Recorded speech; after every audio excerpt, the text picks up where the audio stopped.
عطا فرمائیں تو اولاد کی تربیت کرنا انسان پر ضروری ہے۔ اولاد کی تربیت کے حوالے سے 5 باتیں میں آپ کی خدمت میں انشاءاللہ پیش کروں گا۔ پہلی بات کہ جب بھی اولاد مانگنی ہے تو اللہ رب العزت سے مانگنی اور خود مانگنی، دوسروں سے دعا کرانا بھی جائز ہے، لیکن جو درد دل انسان خود رکھتا ہے وہ دوسرا نہیں رکھتا۔ ہاں، بزرگوں کی دعائیں قبول ہوتی ہیں، ان سے دعائیں ضرور کروانی چاہیے، ہر مسلمان سے دعا کروانی چاہیے، لیکن خود بھی اللہ رب العزت سے مانگنا چاہیے۔ آئیے قرآن کریم کا مطالعہ کرتے ہیں، اللہ کا قرآن اس بارے میں ہمیں کیا تعلیم دیتا ہے۔ فرمایا کہ حضرت ابراہیم علیہ السلام اللہ رب العزت سے دعا مانگ رہے ہیں۔ فرمایا ربی ہب لی من الصالحین، اے اللہ مجھے بیٹا عطا فرما، وہ بیٹا ایسا ہو جو نیک ہو۔ تو قرآن کی اس آیت سے معلوم ہوتا ہے اللہ سے اولاد مانگنا جائز، بیٹا مانگنا بھی درست، لیکن صرف بیٹا نہیں بلکہ صالح اور نیک بیٹا مانگنا چاہیے۔ تو اللہ کا قرآن کہتا ہے پھر ہم نے انہیں ایک ایسا بیٹا عطا فرمایا جو بیٹا تو ابراہیم کا تھا پر نبی اللہ کا تھا، اور ایسا فرما بردار بیٹا۔ فلما بلغ معه السعي قال يا بني إني أرى في المنام أني أذبحك فانظر ماذا ترى قال يا أبت افعل ما تؤمر ستجدني إن شاء الله من الصابرین۔ فرمایا کہ ہم نے ایسا بیٹا عطا کیا جب باپ نے کہا کہ بیٹا میں تیری گردن پہ چھری چلانا چاہتا ہوں تو بیٹے نے اپنی گردن پیش کرتے ہوئے کہا ابا جی جو حکم آپ کو ملا آپ کیجئے، ستجدنی ان شاء اللہ من الصابرین، مجھے صبر کرنے والا پائیں گے۔ جب اللہ سے نیک اولاد مانگی جائے تو پھر اللہ ایسی اولاد عطا فرماتے ہیں جو فرما بردار ہوتی ہے، اور اگر صرف اولاد مانگی تو بعد میں وہ ایسی نافرمان بنی کہ بعض اوقات انسان یہ کہنے پہ مجبور ہو جاتا ہے کہ ایسی اولاد سے تو نہ ہونا بہتر ہے۔ اس لیے اللہ کا قرآن کہتا ہے نیک لوگ وہ ہیں جو اللہ کے سامنے دعائیں مانگتے ہوئے یہ دعا بھی مانگا کرتے ہیں۔ فرمایا ربنا ہب لنا من ازواجنا وذریاتنا قرۃ اعین واجعلنا للمتقین اماما، اے ہمارے پروردگار ہماری بیویوں کو اور ہماری اولاد کو ہماری آنکھوں کی ٹھنڈک بنا دیجئے۔ ربنا ہب لنا من ازواجنا وذریاتنا قرۃ اعین، آنکھوں کی ٹھنڈک بنا دیجئے۔ وجعلنا للمتقین اماما، اور نیک لوگ یہ بھی دعا مانگا کرتے ہیں اللہ ہمیں اور ہماری اولاد کو امام بنا دیجئے۔ آج مجھے اور آپ کو اپنے گریبان میں جھانک کے دیکھنا ہوگا۔ میں کہتا ہوں کہ میرا بیٹا ڈاکٹر بنے، انجینئر بنے، فوجی بنے، فلاں بنے، کیا میں یہ بھی کہتا ہوں کہ میرا بیٹا امام بنے، میرا بیٹا مقتدا بنے، پیشوا بنے، اللہ کا دین سکھانے والا بنے؟ جبکہ اللہ کا قرآن کہتا ہے نیک لوگ وہ ہیں جو یہ دعا مانگتے ہیں وَجَعَلْنَا لِلْمُتَّقِينَ إِمَامًا، ہمیں امام بنا دے، مقتدا بنا دے، پیشوا بنا دے۔ اپنے اپنے دل سے ذرا پوچھئے ایک لمحے کے لیے، کیا ہم یہ چاہتے ہیں ہماری اولاد امام بنے؟ تو یہ اللہ رب العزت کی نعمت ہے، تو جب نعمت ملے تو دوسری اس نعمت کی قدر یہ ہے اور اس نعمت کا تقاضا یہ ہے کہ جب بیٹا ملے تو اللہ کو ناراض نہ کیا جائے، اور بیٹی ملے تو اللہ رب العزت سے شکوہ نہ کیا جائے۔ بیٹا ملے اللہ کی نعمت، لیکن اس پہ خسرے نچانے شروع کر دیے، ڈول بجانے شروع کر دیے، فائرنگ کرنی شروع کر دی، اور یہ فائرنگ بھی کسی چودھری کے ڈیرے کی طرف منہ کر کے نہیں کی جا رہی، بلکہ جس رب نے دیا ہے اسی رب کے آسمان کی طرف منہ کر کے اسی کو فائرنگ کی جا رہی ہے۔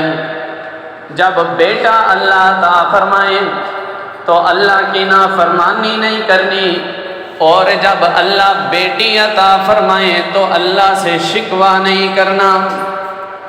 یہ مشرکین کا طریقہ تھا کہ جب ان کے سامنے یہ تذکرہ ہوتا کہ وہ بیٹی ان کے گھر میں پیدا ہوئی ہے تو ان کے چہروں کا رنگ فقد ہو جاتا تھا۔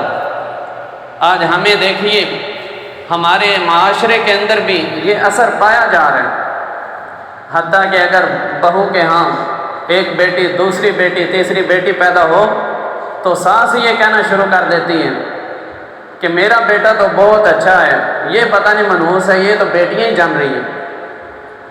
میں اس ماں کی بات سے اتفاق کرتا ہوں، ہاں منحوس ہے، بیٹیاں جان رہی ہیں، لیکن ماں اپنی ماں کے بارے میں کیا خیال ہے؟ اس نے بھی تو تجھے جنا ہے۔ تو بیٹیاں منحوس نہیں ہوتی، بیٹیاں اللہ کی رحمت ہوتی ہیں۔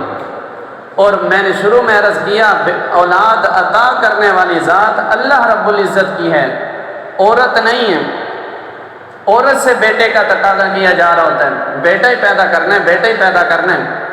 معاشرہ اس پہ زمین کو تنگ کرتا ہے، اس کو باتیں سنائی جاتی ہیں، جبکہ اولاد دینے والی ذات کون ہے؟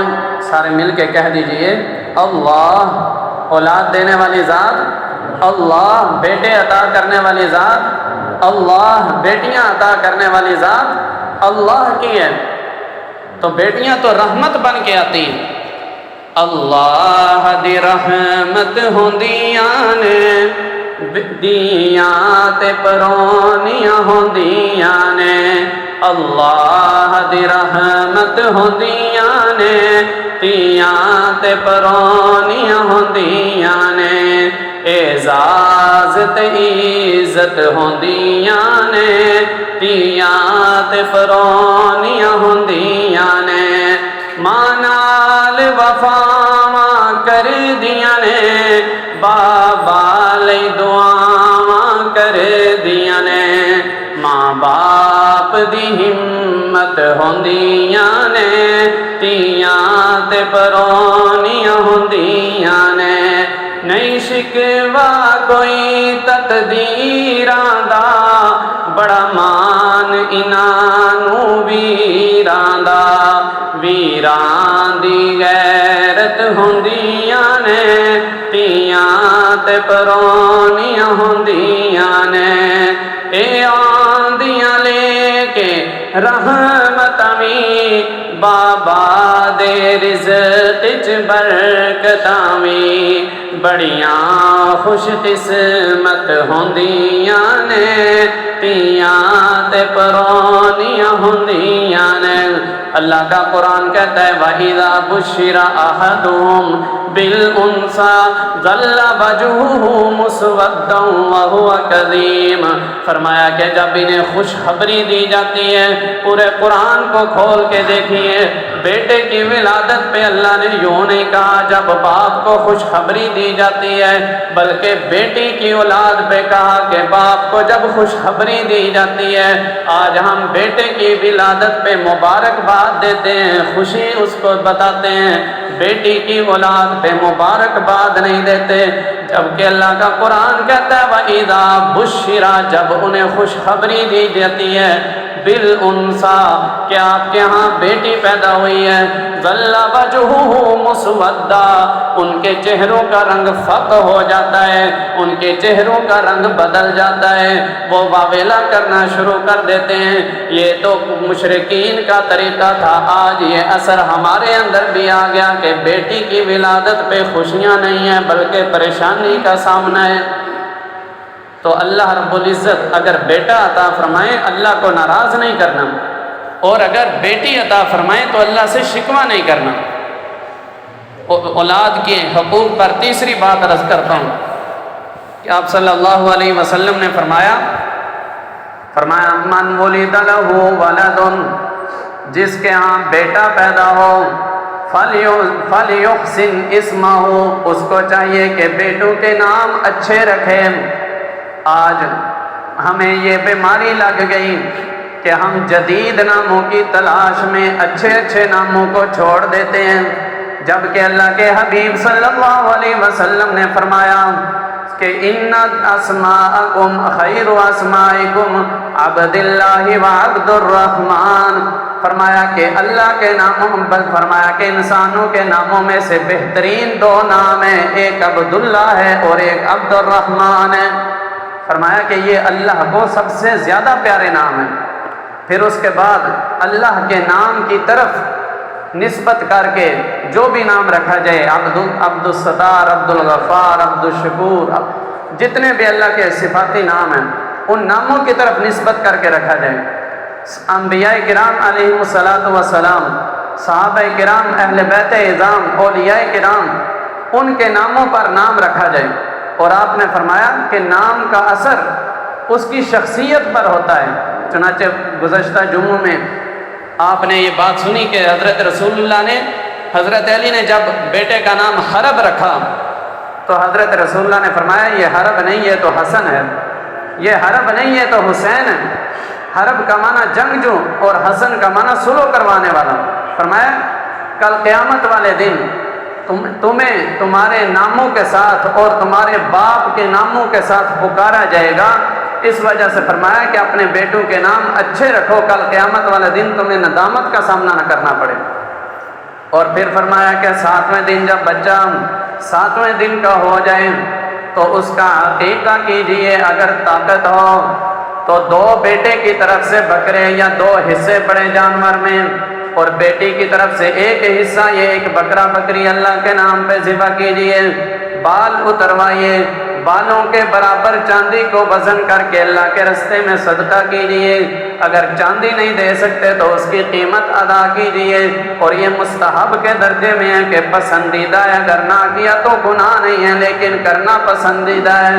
اور تیسری فرمایا کہ جب بیٹے کے بال اتار دیے جائیں تو اس کے سر پہ زعفران کو لگایا جائے، زعفران اس کے بالوں کو اچھا اگائے گی بھی اور سر سے خوشبو بھی دے گی۔ زمانے جاہلیت میں لوگ جب بچے کے بال اتارتے تو جانور ذبح کر کے اس کا خون اس کے سر پر لیپتے تھے۔ صحابہ کرام فرماتے ہیں حضور نے ہمیں آ کر یہ جو ہے تعلیم دی کہ بچوں کے سر پر لحوف، خوشبو، زعفران، کوئی بھی خوشبو اس کے سر پہ لگائیے۔ اور فرمایا اس کی طرف سے عقیقہ کرنا اس لیے کہ دوسری حدیث کے اندر آپ نے فرمایا کہ انسان کے 360 جوڑ ہیں اور ہر جوڑ پر ایک مصیبت بلا بیٹھی ہوتی ہے۔ جب انسان کی طرف سے، بچے کی طرف سے جب عقیقہ کیا جاتا ہے تو اس کی ساری بلائیں اس کے جوڑوں سے اٹھ جاتی ہیں۔ تو یہ حکمت ہے عقیقے کی۔ تو فرمایا کہ عقیقہ کرنا۔ پھر چوتھا اصول بچوں کی تربیت کا، فرمایا ادبوا اولادکم، اپنی اولاد کی تربیت اچھی کرو، انہیں ادب سکھاؤ، بڑوں کا ادب، چھوٹوں کا ادب۔ اور خود دوسری حدیث میں میرے آقا نے فرمایا ادبوا اولادکم 3 خصال، 3 باتوں کا خصوصی طور پہ ادب اپنے بچوں کو سکھاؤ۔ حب نبیکم، اپنے نبی کی محبت سکھاؤ، وحب اہل بیتہ، اہل بیت کی محبت سکھاؤ، وتلاوت القرآن، اور قرآن کی تلاوت کی محبت اس کے دل میں ڈال دو۔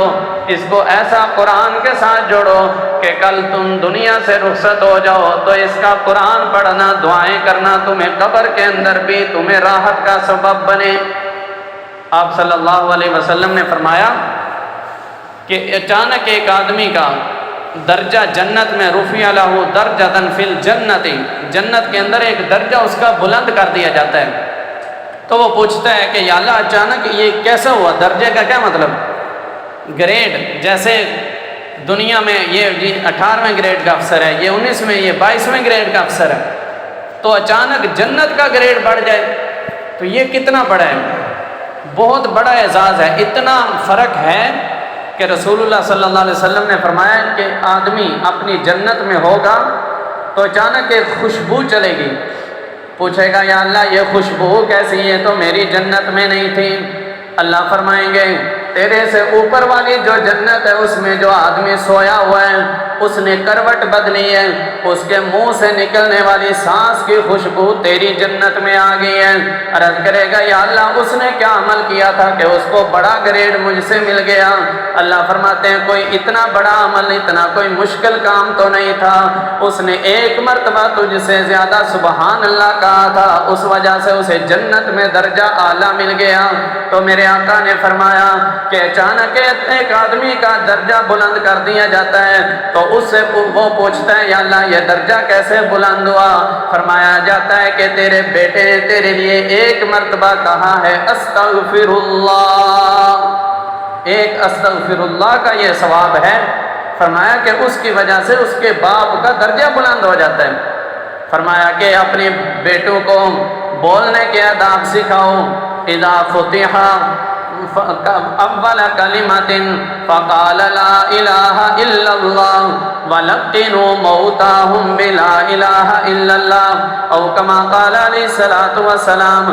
فرمایا کہ جب بیٹا بولنا شروع کرے اس کے پہلے پہلے لفظ ہونے چاہیے اللہ، لا الہ الا اللہ، اور جب کوئی بندہ دنیا سے رخصت ہونا چاہے تو اس کے نزا کی عالم نے فرمایا کہ اس کے پاس اونچی آواز سے پڑھو لا الہ الا اللہ۔ آپ نے فرمایا من قال آخر کلامہ لا الہ الا اللہ دخل الجنہ، جس کا آخری کلام لا الہ الا اللہ ہو وہ براہ راست جنت میں داخل ہو جائے گا۔ تو لا الہ الا اللہ بولنا سکھائیں بچوں کو، اللہ کی محبت بولنا سکھائیں اور کھانے کے آداب سکھائیں۔ آپ صلی اللہ علیہ وسلم کے ربیب تھے، ربیب کا معنی کہ جو بیوی کا بچہ ہو دوسرے خامن سے۔ حضرت ابو سلمہ کا بیٹا جو ام سلمہ رضی اللہ تعالیٰ عنہ سے رسول اللہ کا بیٹا تھا، وہ آپ کے سامنے آیا، دسترخوان پہ بیٹھا، کھانا شروع کیا، آپ نے اس کا ہاتھ پکڑ لیا، فرمایا کہ بیٹا قل بسم اللہ، فرمایا کہ پہلے بسم اللہ پڑھو، وَقُلْ مِمَّا يَلِيكَ، اپنے سامنے سے کھاؤ، اور فرمایا کہ ایک ایک لقمہ علیحدہ علیحدہ اچھی طرح چبا کر کھاؤ۔ تو بیٹے کو کھانے کے آداب سکھانا، پھر اس کی دینی تعلیم دینا یہ بھی بہت ضروری ہے۔ میں آخری بات عرض کرتا ہوں کہ کل قیامت کا دن ہوگا، سورۃ الاحزاب میں اللہ نے منظر کشی کی ہے، فرمایا کہ کل قیامت کا دن ہوگا، ایک طرف چھوٹے لوگ کھڑے ہوں گے، ماتحت کھڑے ہوں گے، دوسری طرف بڑے کھڑے ہوں گے، افسر کھڑے ہوں گے، باپ کھڑا ہوگا تو بیٹا کھڑا ہوگا، چچا کھڑا ہوگا تو بھتیجا کھڑا ہوگا، اور ادھر سردار قوم کے کھڑے ہوں گے، وقت کے پیشوا کھڑے ہوں گے، مقتدا ائمہ کھڑے ہوں گے، ادھر متبعین کھڑے ہوں گے۔ تو یہ اللہ کی بارگاہ میں اللہ سے شکوہ کریں گے اور اللہ کی عدالت میں یہ فیصلہ کروانا چاہیں گے، اللہ کی عدالت میں اپنے باپ کے خلاف فیصلہ کروانا چاہیں گے، اپنے چچا کے خلاف، اپنے مقتداؤں پیشواؤں کے خلاف اللہ سے کی عدالت میں کیس کر کے کہیں گے ربنا اننا اطعنا سادتنا وکبراءنا فاضلونا السبیل ربنا آتهم ضعفین من العذاب ولعنهم لعنا کبیرا۔ فرمایا کہ بیٹے کہیں گے، چھوٹے کہیں گے اے ہمارے پروردگار ہمیں تو جیسے ان بڑوں نے چلایا ہم ویسے ہی چلتے گئے، ہم نے تو ان کی اتباع کی، ان کی بات مانی، انہوں نے جیسے ہماری تربیت کی ہم نے اسی کے مطابق زندگی گزاری، انہوں نے ہمیں دین سے دور رکھا، دنیا کے قریب کر دیا، اللہ اس کی وجہ سے آج ہم جہنم کا ایندھن بن رہے ہیں۔ اللہ فرماتے ہیں کہ وہ اس وقت کہیں گے اللہ کہ ہم نے تو آج جہنم میں جانا ہی جانا ہے، لیکن یہ جو ہمارے بڑے کھڑے ہیں آتِهِمْ ضِعْفَيْنِ مِنَ الْعَذَابِ، اللہ ان کو دگنا عذاب دیجئے، وَلَعَنْهُمْ لَعْنًا كَبِيرًا، اللہ ان کو صرف عذاب ہی نہ دو بلکہ ان کو سخت ان پر لعنت بھی کرو۔ تو یہی اولاد جس کی خاطر مشقتیں، پریشانیاں، دکھ، مصیبتیں، سردی گرمی سب کچھ برداشت کرتے رہے، تو یہی کل قیامت کے دن ہمارے خلاف کھڑی ہو جائے۔ کیوں؟ اس وجہ سے کہ ہم نے انہیں دین کی تعلیم سے، دین سے دور رکھا۔ اس وجہ سے اللہ کا قرآن کہتا ہے یا ایھا الذین آمنوا قوا انفسکم واہلیکم نارا وقودھا الناس والحجارہ، فرمایا کہ اپنے آپ کو اور اپنی اولاد کو، اپنے ماتحتوں کو، اپنے گھر والوں کو جہنم کی اس آگ سے بچاؤ جس آگ کا ایندھن پتھر اور انسان ہوں گے، لکڑیاں نہیں ہوں گی۔ لکڑیوں سے یہ آگ نہیں جلائی جائے گی، پتھروں، اور یہ بھی یاد رکھیے پتھر کبھی جلتا نہیں ہے، تو جلنا تو صرف انسان نے، تو آگ کو بھڑکانے کے لیے پتھر استعمال ہوں گے، اصل ایندھن فرمایا کہ انسان ہے۔ تو فرمایا اپنے آپ کو بھی اس سے بچاؤ اور اپنی اولاد کو بھی بچاؤ۔ ایک حدیث پاک آپ صلی اللہ علیہ وسلم نے فرمایا کہ جب ظہر کی نماز کا وقت ہوتا ہے تو ایک فرشتہ اعلان کرتا ہے، اے ابن آدم اٹھو اور اس آگ کو بجھاؤ جس آگ کو تم نے اپنے گناہوں کی بدولت اپنے اوپر جلانا شروع کر دیا۔ تو فرمایا کہ اللہ کے بندے اٹھتے ہیں، ظہر کی نماز پڑھتے ہیں، جن کی وجہ سے ان کی صبح سے ظہر تک کی گناہوں کی مغفرت کر دی جاتی ہے۔ پھر عصر کے وقت، مغرب، عشاء، فجر کے وقت، فرمایا ہر نماز کے وقت اللہ کی طرف سے ایک فرشتہ یہ اعلان کرتا ہے کہ ابن آدم اٹھ کر اس آگ کو بجھاؤ جس کو اپنے گناہوں کی بدولت اپنے اوپر جلانا شروع کر دیا۔ اللہ رب العزت سے دعا ہے اللہ رب العزت ہمیں عمل کرنے کی توفیق عطا فرمائے۔ وآخر دعوانا الحمدللہ رب العالمین۔